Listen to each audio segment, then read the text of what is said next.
බුදු සරණක පිහිටම වේවා උතුම් නිවනාව බෝධය වේවා සුවද සුමුදු ඉඳු ගුණ ඇති වේවා පත්තිනි බලෙන් දොස්තුරු වේවා. මම ඇවිල්ලා ඉන්නේ නවගමුවට. නවගමුවේ ඓතිහාසික පුරාණ සත්පත්තිනි මහා දේවාලයට. ඉතින් මේ භූමිය හරිම පූජනීය භූමියක්. හරිම ඓතිහාසික භූමියක්.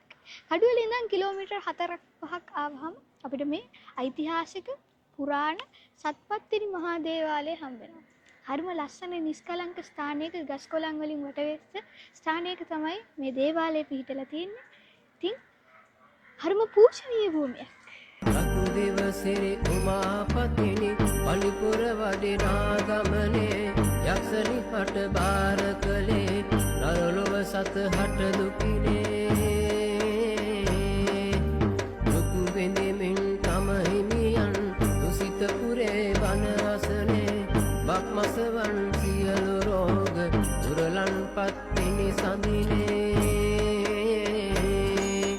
අසන් දෙවිදු මණ්ඩ කියන දුක් බෝවිය සැම සතහට විසංසලේ බුදුවන්නට සැම සතහට කරුණාකොට